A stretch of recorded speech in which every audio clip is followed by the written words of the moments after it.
नमस्कार, मी तुमची मैत्रीण पूजा तुम्हा सर्वांचं आजच्या युवावाणी कार्यक्रमात मनापासून स्वागत करते.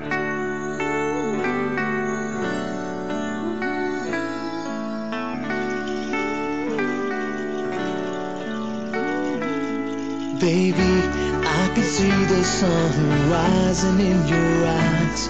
Baby, every time I think of you, you make me smile. Baby, I'll be your every dream and you should know. Baby, I never ever wanna let you go. Baby, जिंदगी की नींदों की सुबह इश्क है. बड़ी खूबसूरत सी सजा इश्क है. हमको प्यार हुआ, पूरी हुई दुआ. हमको प्यार हुआ, पूरी हुई दुआ. जिंदगी की नींदों की सुबह इश्क है. बड़ी खूबसूरत सी सजा इश्क है. हमको प्यार हुआ, पूरी हुई दुआ. हमको प्यार हुआ, पूरी हुई दुआ. चल चले कहीं, उड़ के हम चले कहीं. आसमां इश्क है, ख्वाहिशों सा खुला है. मुझको छू गया एक एहसास अनछुआ. जैसे कोई नशा आसमां में घुला है. प्यार हुआ, हमको प्यार हुआ, पूरी हुई दुआ. हमको प्यार हुआ, पूरी हुई दुआ. हमको प्यार हुआ, पूरी हुई दुआ. Baby, I can see the sun rising in your eyes. Baby, every time I think of you, you make me smile. Baby, I'll be your every dream and you should know. Baby, I never ever wanna let you go. ख्वाबों में कभी मैंने सोचा था नहीं, चाहतों का खुदा मुझको इतना यूं देगा. बेफिक्र चला, अपनी ये डगर चला.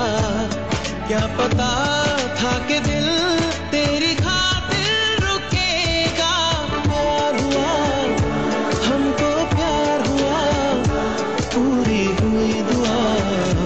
हमको प्यार हुआ, पूरी हुई दुआ. हमको प्यार हुआ, पूरी हुई दुआ.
कहीं उड़ के हम चले कहीं. आसमां इश्क है, ख्वाहिशों सा खुला है. मुझको छू गया एक एहसास अनछुआ. जैसे कोई नशा आसमां में घुला है. प्यार हुआ, हमको प्यार हुआ, पूरी हुई दुआ. हमको प्यार हुआ, पूरी हुई दुआ. हमको प्यार हुआ, पूरी हुई दुआ. Baby, I I can see the sun rising in your eyes. Baby, every time I think of you, you make me smile. Baby, I'll be your every dream, and you should know. Baby, I never ever wanna let you go.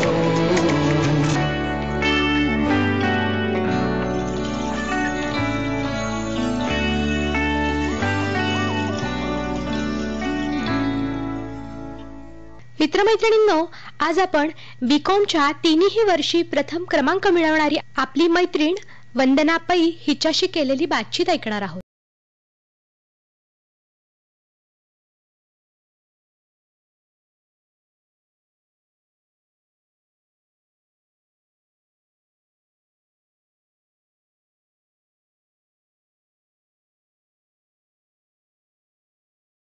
नमस्कार वंदना, तुझं युवावाणीच्या कार्यक्रमात खूप खूप स्वागत.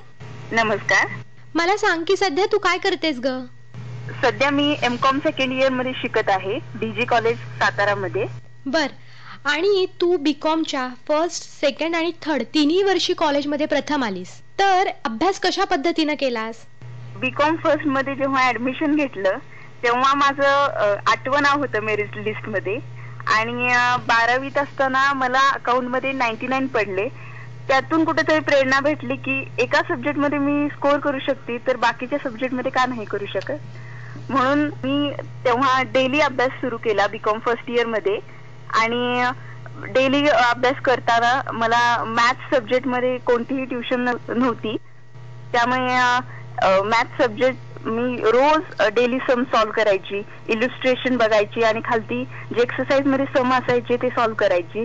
मग त्यामुळे मला त्या वर्षी पहिलं येण्याचा मान भेटला. नक्कीच. आणि तुझा आवडता विषय कोणता ग? माझा आवडता विषय अर्थातच मॅथ्स आहे. बापरे, ह्या विषयाची खरं तर बऱ्याच मित्रमैत्रिणींना भीती असते की मॅथ्स म्हणजे अतिशय कठीण विषय असतो, तर तू तो सोपा करण्यासाठी कशा पद्धतीने अभ्यास केलास ग? मॅथ्स हा खरं तर की नाही स्कोरिंग सब्जेक्ट आहे. का विद्यार्थी बाऊ करतात त्याचं ते मला माहित नाही, पण माझ्यासाठी तर जसा मॅथ्स इंट्रोड्यूस झालाय, म्हणजे अगदी फर्स्ट स्टँडर्ड पासून मॅथ्स हा माझा फेवरेट सब्जेक्ट आहे. मॅथ्स साठी मी रोज अभ्यास करायची मॅथ्सचा. मग त्यामुळे मला FY मध्ये 100 out of 100 पडलेत मॅथ्स मध्ये.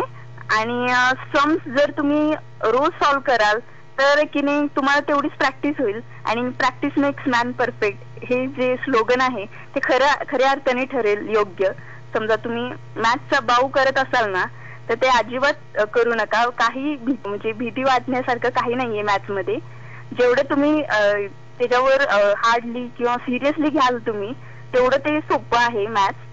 नक्कीच, म्हणजे रोजचा अभ्यास करणं हा महत्वाचं आहे. हो, बरोबर.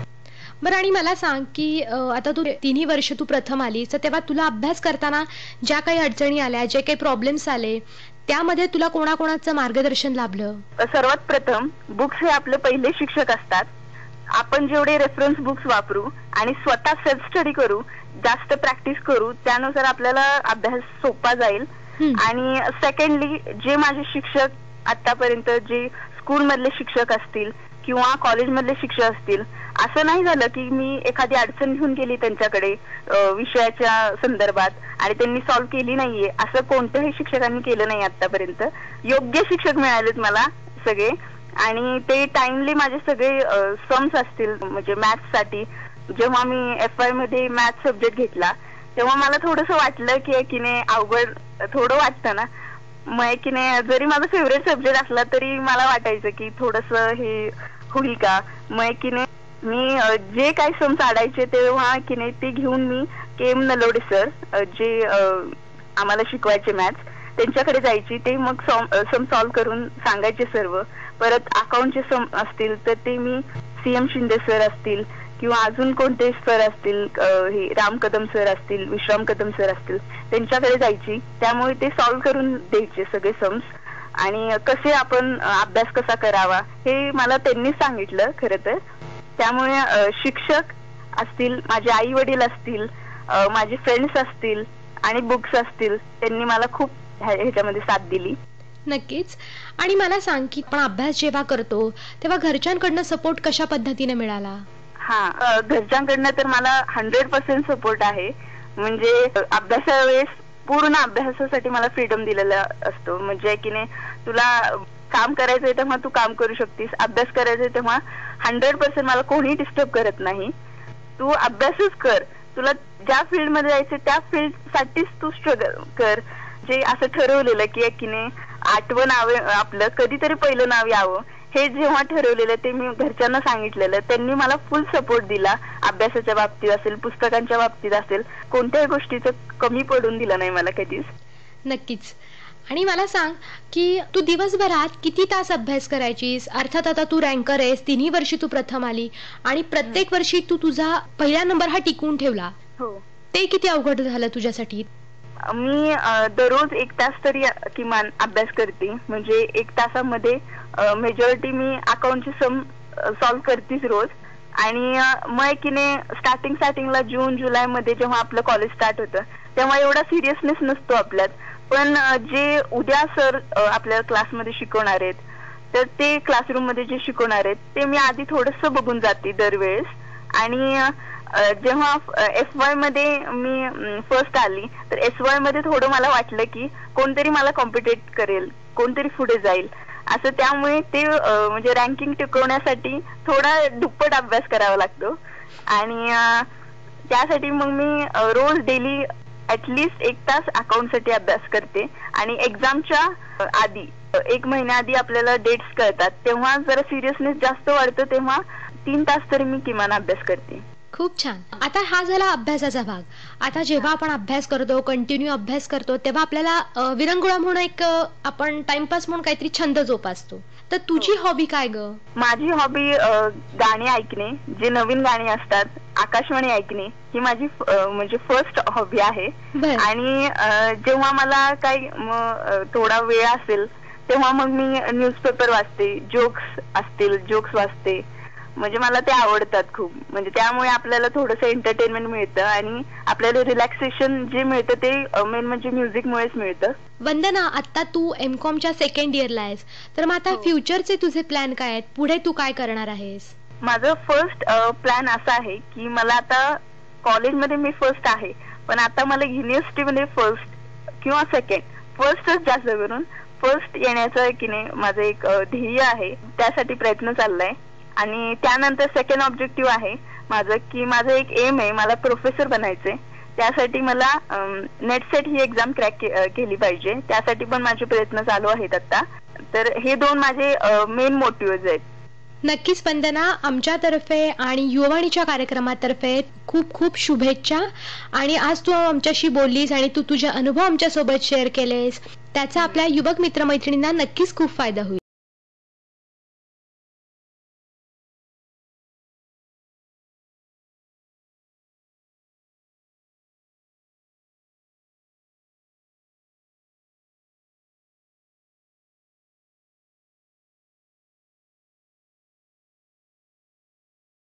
मित्रमैत्रिणींनो, आत्ताच आपण आपली मैत्रीण वंदना पै हिच्याशी केलेली बातचीत ऐकलीत.